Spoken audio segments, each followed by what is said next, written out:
Hello friends, तो आज इस वीडियो में मैं आपको रियल टाइम में स्केच करके दिखाऊंगा।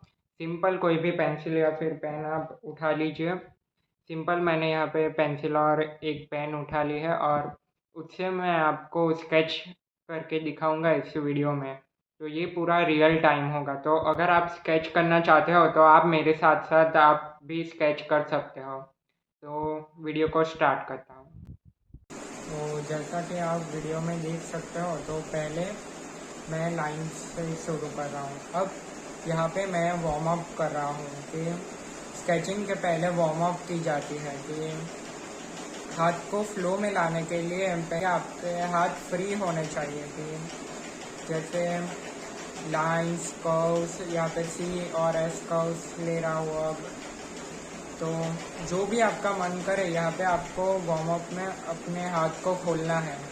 तो यहाँ पे आप लाइंस कर्व्स, सी कर्व्स और एस कर्व्स ऐसे करके और कोई भी शेप आप ले सकते हो, स्क्वायर, ट्रायंगल, सर्कल। तो ऐसे करके इन सारी चीज़ों को यूज़ करके आपको बस अपना हाथ खोलना है कि फ्रीली जो भी चाहो यहाँ पे आप बना सकते हो। जो आपको मन कर रहा है तो कुछ भी आप बनाओ, पर और स्पीड में बनाओ। यहाँ पे स्पीड एक इम्पॉर्टेंट चीज़ है कि आपके हाथ में फ्लो लाने के लिए कुछ भी आप बनाओ और वो स्पीड में बनाओ ताकि आपका हाथ खुले उससे। तो जैसा कि आप देख सकते हो यहाँ पे मैं जो भी मन में मेरे आए वो मैं बना रहा हूँ। ये नहीं सोच रहा हूँ कि ये बनाओ या फिर ये सोच के नहीं बना रहा हूँ। बस यहाँ पे पेज को ख़राब कर देना है, बस ये हमारा गोल है। इससे क्या होगा, हाथ में हमारा फ्लो आएगा। बस अपने हाथ में यहाँ पे फ्लो लाना है। जो इच्छा हो वो बनाओ, पेपर को ख़राब कर दो, बस ये गोल है यहाँ पे।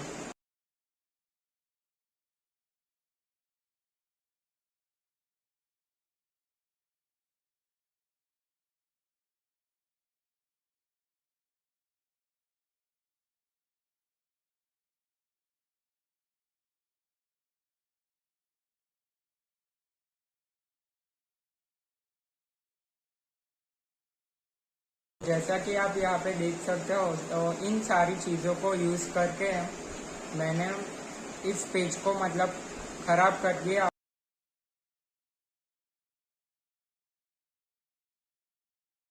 तो जैसा कि आप स्क्रीन में देख सकते हो कि यहाँ पे मैं एक एप्पल बना रहा हूँ। अब मैं ये सोच के नहीं बना रहा हूँ कि मैं एक एप्पल बना रहा हूँ। आप जैसे कि देख सकते हो मैं लाइंस और कर्व्स को यूज़ कर रहा हूँ पूरे एप्पल को बनाने के लिए। अब यहाँ पे मैं इमेजिन भी वही कर रहा हूँ कि जहाँ पे मैं इमेजिन कर रहा हूँ कि लाइंस और कर्व्स कहाँ पे बन सकती हैं और उसी को मैं यहाँ पे ड्रॉ कर रहा हूँ। तो जैसा कि आप देख सकते हो यहाँ पे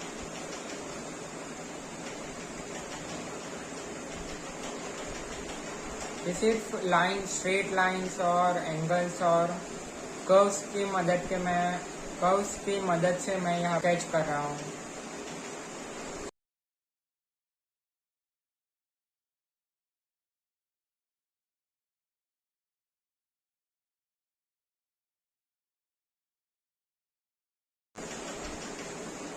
मैं बिल्कुल भी यहाँ पे डिटेल के बारे में नहीं सोच रहा कि एप्पल में कौन सा रंग है, वहाँ पे कितने जो छोटे छोटे डिटेल्स है उसके बारे में बिल्कुल भी मैं यहाँ पे नहीं सोच रहा हूँ। सिर्फ बड़ी लाइंस खींची और उसके बाद थोड़ा कर्व ऐड किया उसमें, राउंडनेस उसका दिखाने के लिए।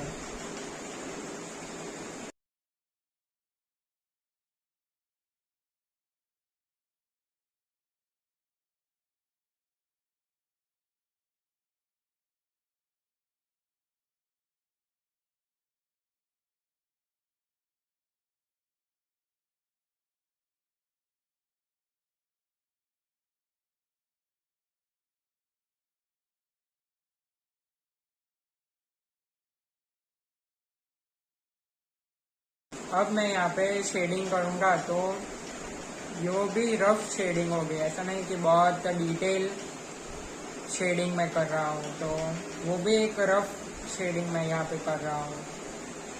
सिर्फ लाइट और डार्क यहाँ पे देखना है कि चीज़ों में लाइट कहाँ पे है और डार्क कहाँ पे है, बस यही चीज़ हमें देखनी है यहाँ पे।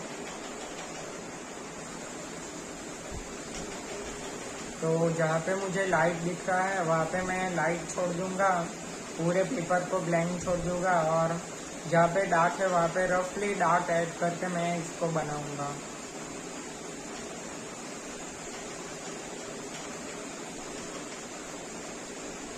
तो आप देख सकते हो मैं बहुत ही रफ शेडिंग ऐड कर रहा हूँ,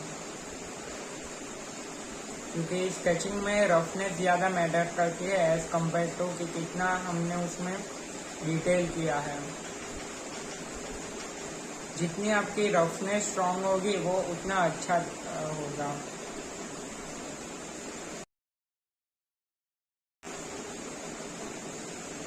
और ये मेरा पहला स्केचिंग का वीडियो है, तो ऑब्वियसली इसमें बहुत सारी मिस्टेक हो रही है बनाने में भी। और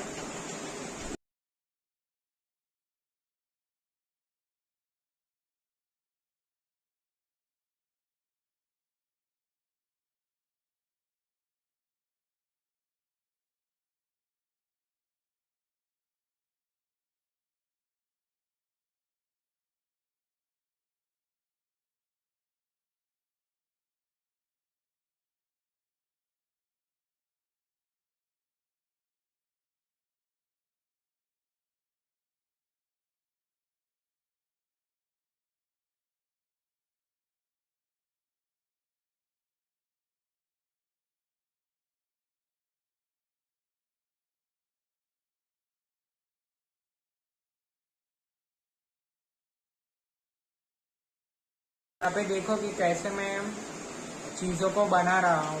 जहाँ पे लाइट है वहाँ पे मैंने सर्कल्स मार्क किए हैं ताकि पता लगे कि वहाँ पे लाइट चीज़ है और उसको एज इट इज़ छोड़ना है।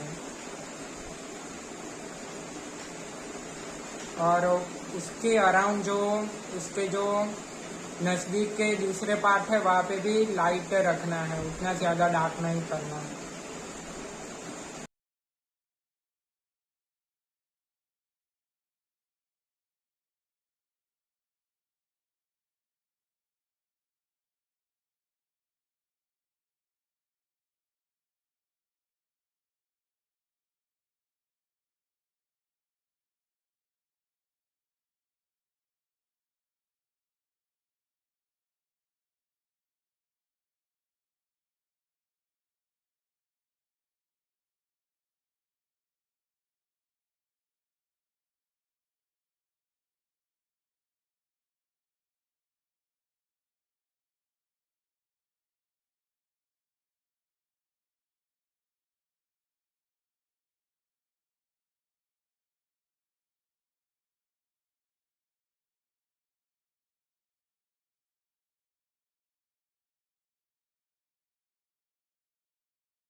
और जब हो जाने के बाद आप बैकग्राउंड में भी थोड़ी बहुत शेडिंग कर सकते हो अगर आप करना चाहो तो।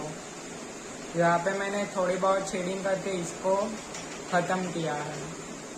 अब यहाँ पे क्या है कि मैंने यहाँ पे पेंसिल चेंज की है, क्योंकि मैं जो पेंसिल यूज़ कर रहा था वो मुझे बहुत लाइट लगी। जैसा कि आप स्केच में भी देख सकते हो कि बहुत डार्क नहीं हुआ है स्केच, जहाँ पे डार्क पार्ट है वो। तो इसीलिए पेंसिल चेंज की है। तो आपको भी यहाँ पे देखना है कि आपकी पेंसिल लाइट है कि डार्क है। मैं रिकमेंड करता हूँ स्केचिंग करते वक्त आप डार्क पेंसिल का यूज़ करो, तो उससे जल्दी आप फिलअप कर पाओगे और ज़्यादा आपको जोर नहीं लगाना पड़ेगा। तो यहाँ पे आप एक्सपेरिमेंट भी कर सकते हो कि पेंसिल को रगड़ के आप देख सकते हो कि कौन सी लाइट चल रही है और कौन सी डार्क चल रही है।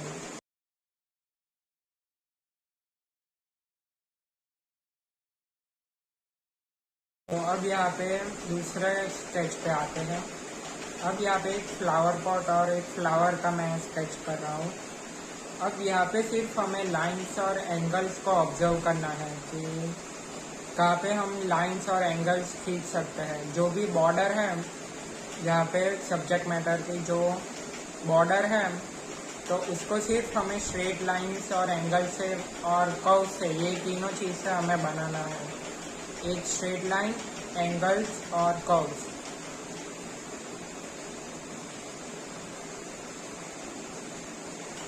और आप तो यहाँ पे शेप भी यूज़ कर सकते हो, जैसे कि मैं यहाँ पे ओवल का शेप मैं यूज़ कर रहा हूँ फ्लावर की शेप के लिए।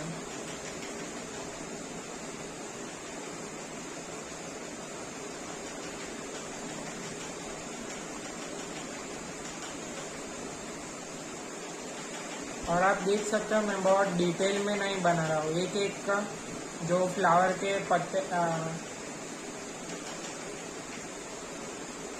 एक एक जो फ्लावर के पत्ते हैं उसको मैं इंडिविजुअली आराम से देख देख के नहीं बना रहा हूँ। मैं बस रफली आइडिया ले रहा हूँ कि किस डायरेक्शन में है वो और शेप कैसी है, रफली उसको बना के छोड़ दिया।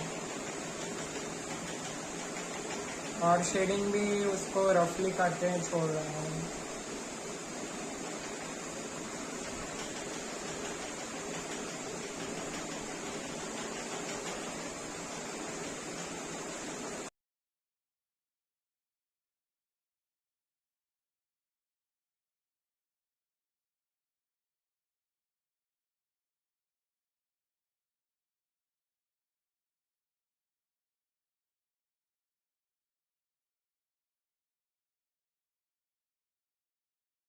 आप यहाँ पे देख सकते हो कि फ्लावर पॉट में जो बीच में है वो वाइट एरिया है, तो उसको मैंने मार्क करके वहाँ पे उसको ऐसे ही लाइट वाइट छोड़ दिया, ऐसे ही कुछ भी नहीं किया, ताकि वहाँ पे वो दिख सके कि वो लाइट एरिया है।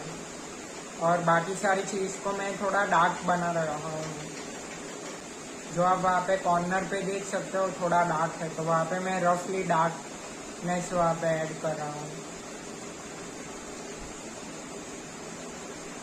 और शुरुआत में आपको ये शेडिंग थोड़ी आराम से करनी होगी, क्योंकि क्या है शुरुआत में हम बहुत ही हड़बड़ी और जल्दी से हम शेडिंग कर देते हैं, तो इससे वो ज़्यादा अच्छा नहीं दिखता। तो शुरुआत में आप ट्राई करना कि थोड़ी कम स्पीड से और थोड़ी आराम से आप शेडिंग करो, ताकि वो अच्छा दिखे। और आप यहाँ पे देख सकते हो कि एक टेडी बेयर मैंने प्यारा सा यहाँ पे लिया है, तो इसके फेस के लिए मैंने एक सर्कल खींच लिया। ऐसा नहीं, धीरे धीरे से मैं जो छोटे बच्चे जैसे बनाते हैं ना आउटलाइन, तो वैसे बनाऊँ, ट्रेस करो आउटलाइन को। सिर्फ पूरा ओवरऑल पहले देखा, सर्कल बना लिया। अब कान के लिए भी यहाँ पे सिर्फ 2-3 लाइंस में मैं बना रहा हूँ, तो वैसे ही आपको भी यहाँ पे बनाना है।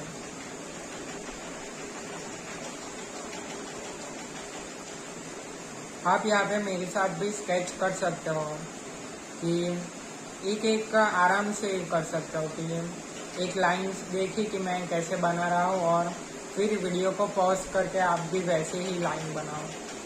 ज़रूरी नहीं कि एग्जैक्ट ही बनना चाहिए, मैं भी यहाँ पे एग्जैक्ट नहीं बना रहा हूँ, बस ओवरऑल एक रफली कि उसके जैसा दिखना चाहिए, बस इतना सोच के मैं बना रहा हूँ कि ये टेडी बेयर जैसा दिखे। अब ऐसा नहीं कि यहाँ पे आँख, उसके जो नाक है उससे भी बड़ी बनाओ, और पैर है वो एक पैर छोटा दूसरा बड़ा, ऐसा नहीं, थोड़ा प्रोपोर्शन में यहाँ पे ध्यान में रख के मैं बना रहा हूँ।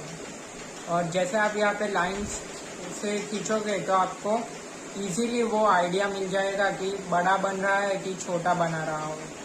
तो ये लाइन, सिर्फ लाइंस खींच के आप इजीली आइडिया लगा सकते हो।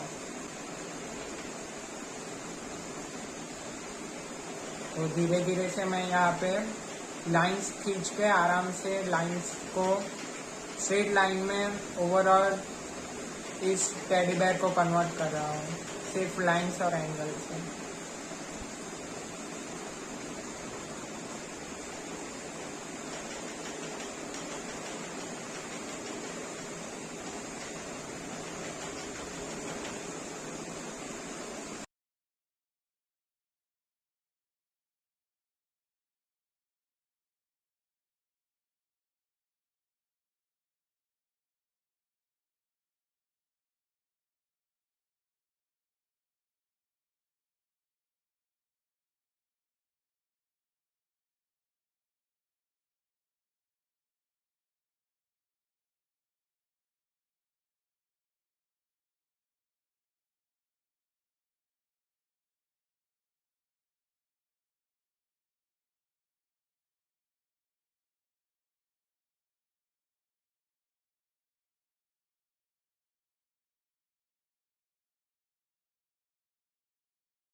अब यहाँ पे रफली मैं शेडिंग करके इसको भी ख़त्म करूँगा और दूसरे स्केच पे आऊँगा।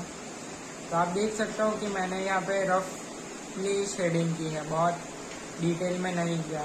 तो आपको भी वैसे ही करना है, रफ बनाना है।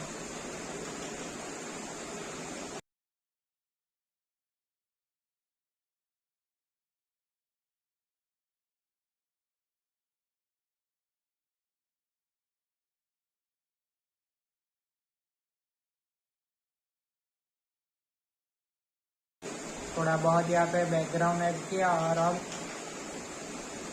बन गया ये।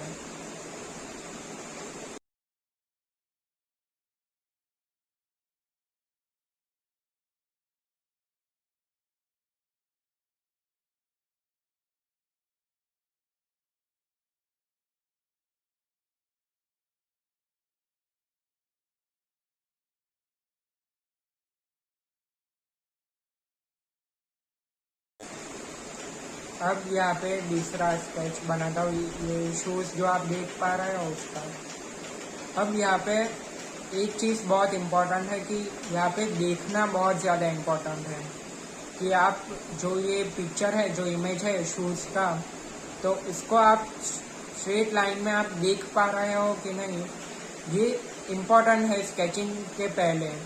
कि अगर आप अच्छे से देख ही नहीं पा रहे हो कि यहाँ पे कॉर्नर पे एक स्ट्रेट लाइन जाएगी छोटी, ये यहाँ पे थोड़ी उससे बड़ी स्ट्रेट लाइन जाएगी, तो ऐसे करके आप स्ट्रेट लाइंस नहीं देख पा रहे हो इमेज में, तो फिर आप गलत ही बनाओगे, उसका जो प्रपोर्शन है वो गलत ही आएगा।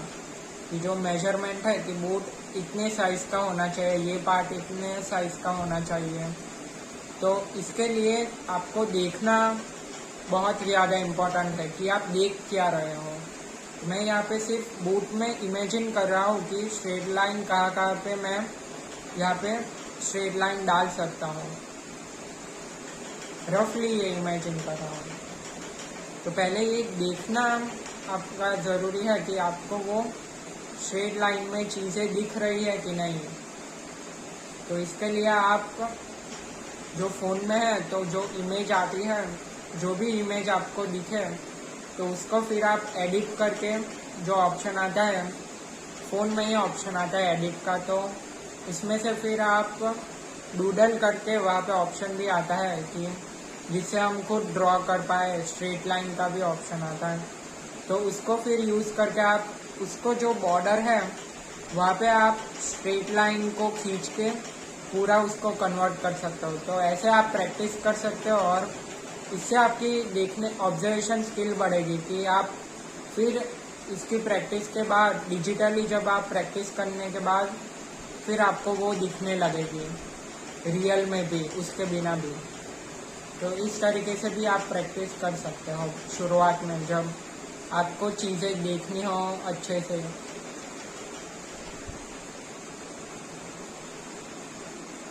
और इससे पहले भी मैंने इससे पहले की वीडियो में मैंने प्रोपोर्शन वाली वीडियो में तो इसी का एग्जांपल लेके मैंने आपको करके दिखाया है, स्ट्रेट लाइन में कन्वर्ट करके दिखाया है।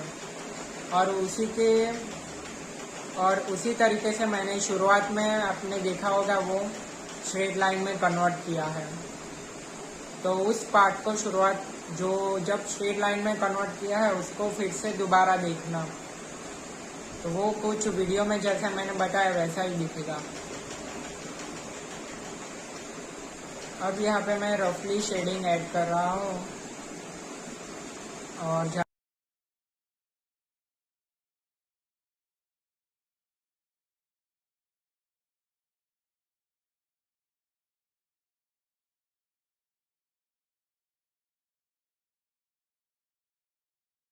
यहाँ पे लाइट पार्ट है बूट के आगे की तरफ, उसको ऐसे भी ब्लैंक छोड़ दिया है मैंने। और जो डार्क पार्ट है उसको थोड़ा और डार्क करके बना रहा हूँ।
और थोड़ी बहुत यहाँ पे डिटेलिंग मैंने ऐड की है शूज़ की, जो भी ज़रूरी लगती है, जो ऐसा बताती है कि हाँ यहाँ पे शूज़ है उसके लिए। तो इस तरीके से रफली शेडिंग और थोड़ी डिटेलिंग ऐड करके ये स्केच हमारा कंप्लीट हुआ।